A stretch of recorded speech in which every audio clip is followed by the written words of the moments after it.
Ciao a tutti e benvenuti in un nuovo video. Oggi andiamo a vedere questa nuova valuta, a cosa serve e come mai l'hanno messa.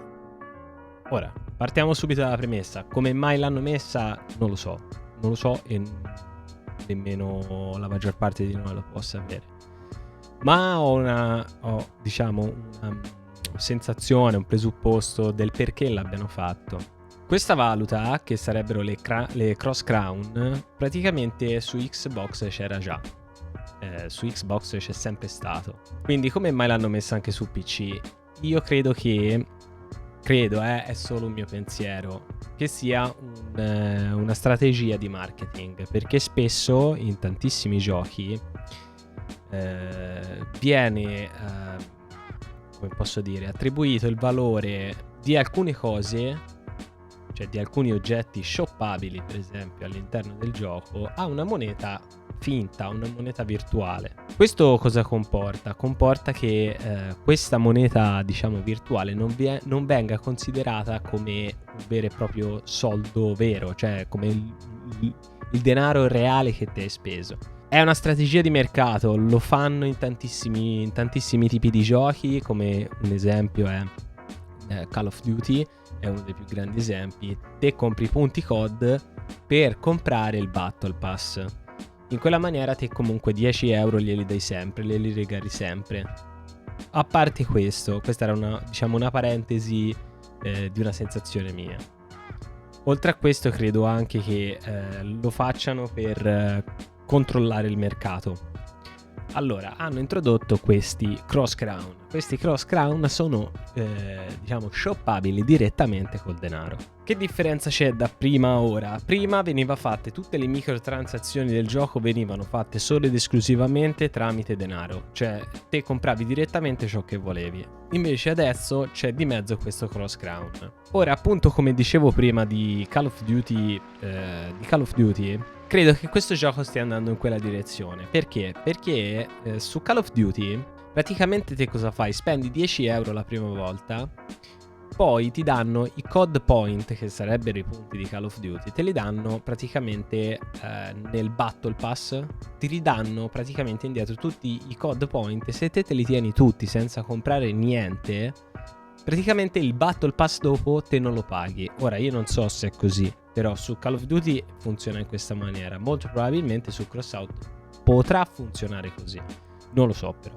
Ne dubito, perché mi sembra che siano abbastanza avidi a livello di soldi.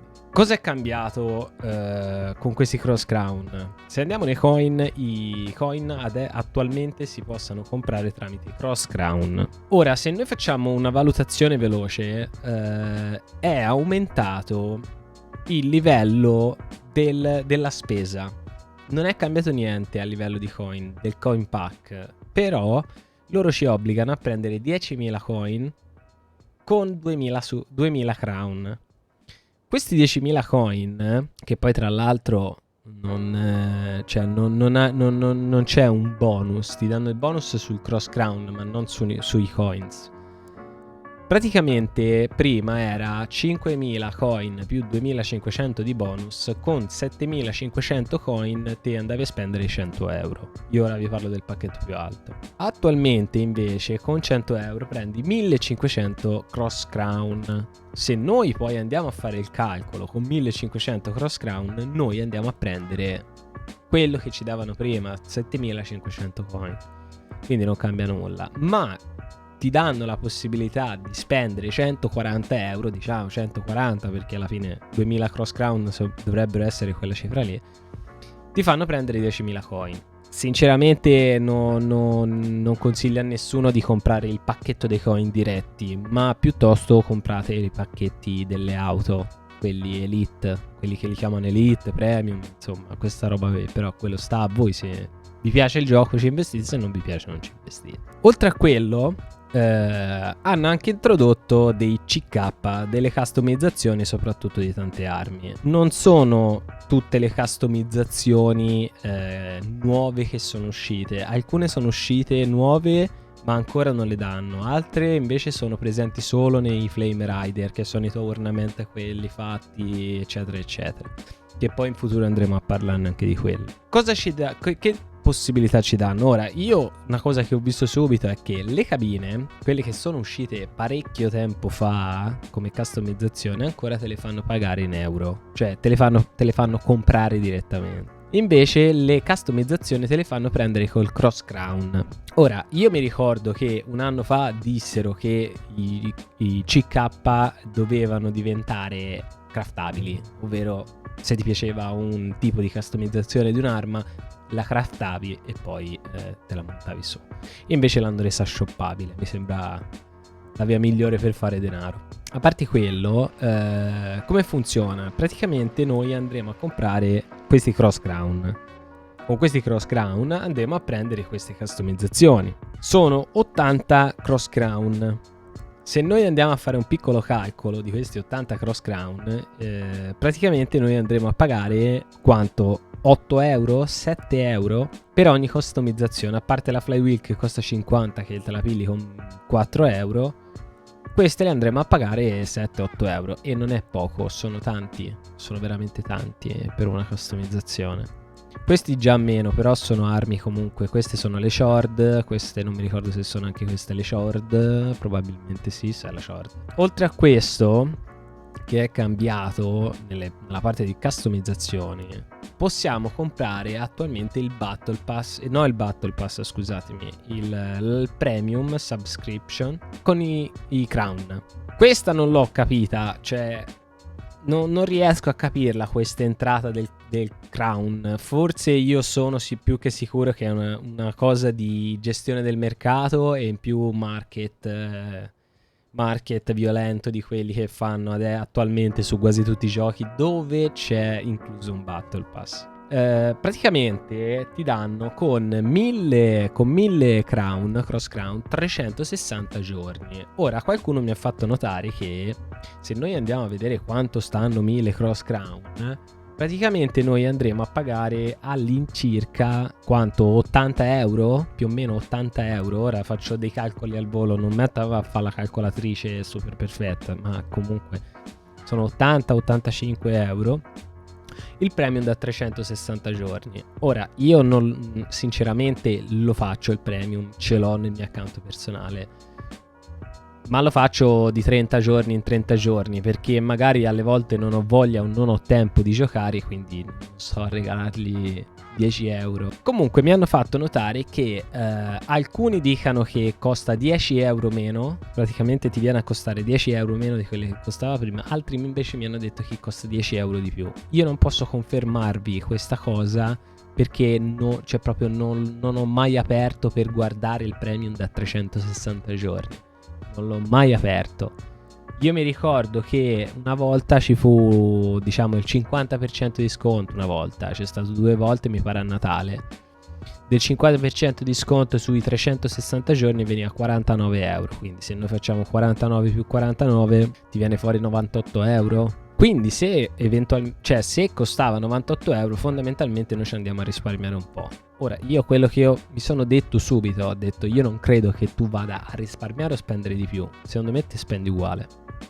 Non credo che abbiano alzato o diminuito il prezzo di questo. Ma attualmente con questi cross crown possiamo prendere il premium.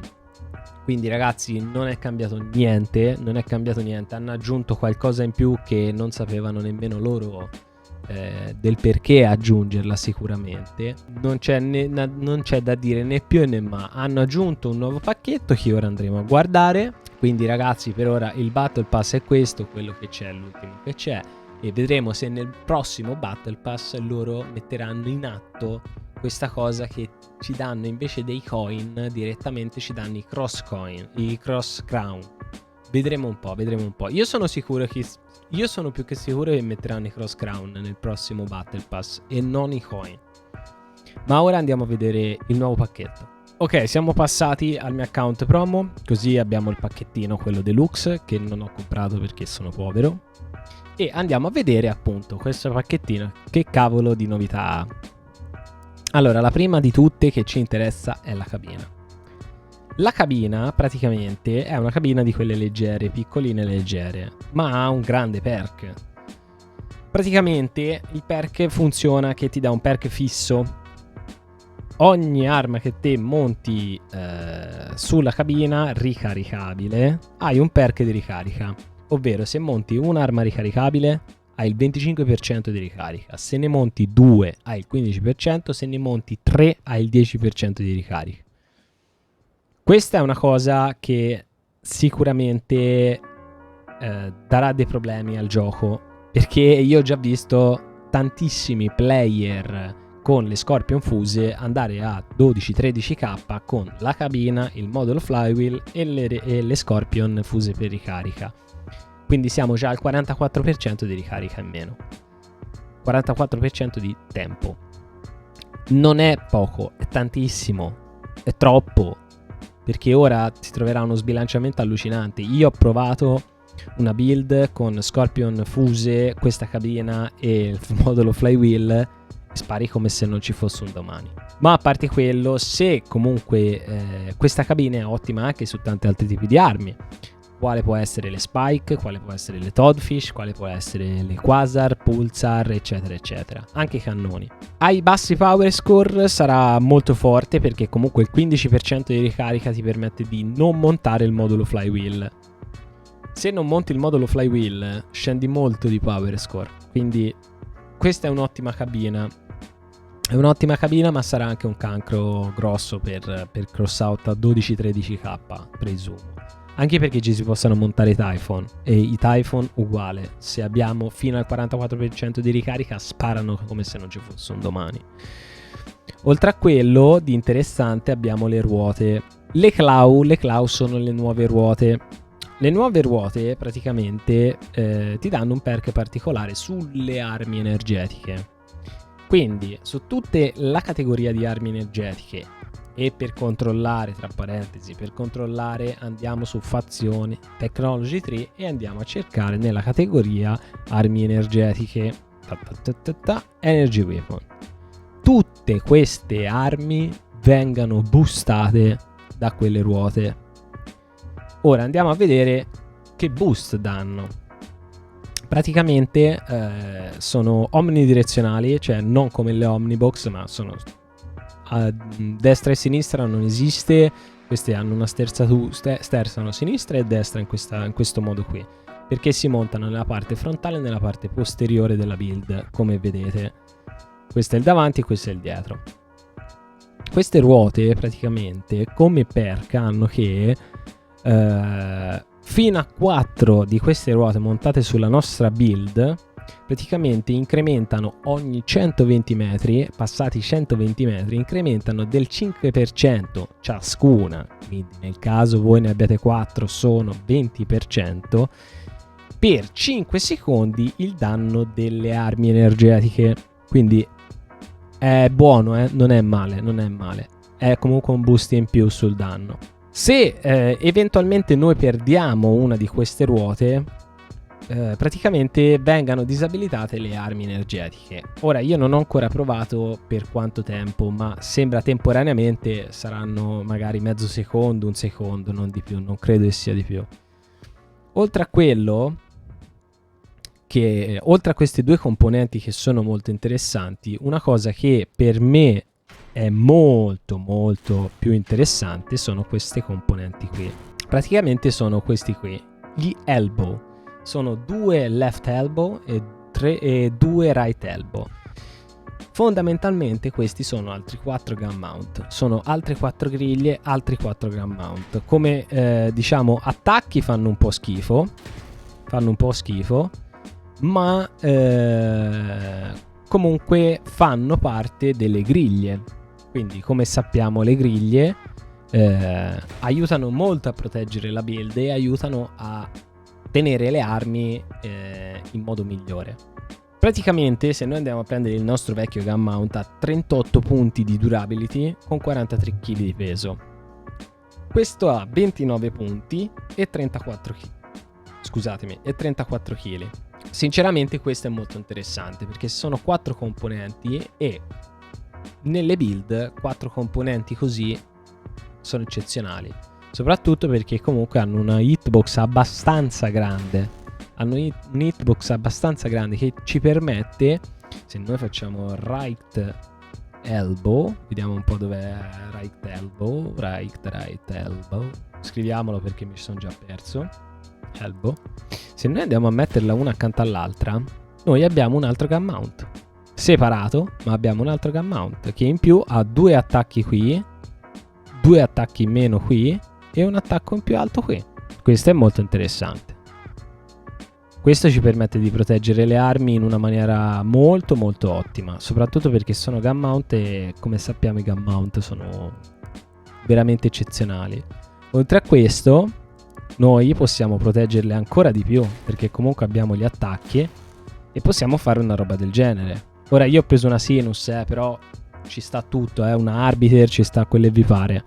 Ci sta quelle vi pare. Comunque ci permette di fare delle build, di proteggere le nostre armi in modo migliore. Oltre a questo non c'è nient'altro, il video finisce qui. Spero che sul lato delle cross crown ci abbiate capito qualcosa. Se ci avete capito qualcosa più di me, anche meglio. E come al solito vi ricordo di mettere un bel like se ti è piaciuto il video, commentare qualsiasi cosa tu voglia dire e soprattutto se mi vuoi dire anche qualcosa che magari io ho lasciato indietro o non ho detto a proposito delle cross crown. E mi raccomando, iscriviti al canale. Ci vediamo al prossimo video. Ciao!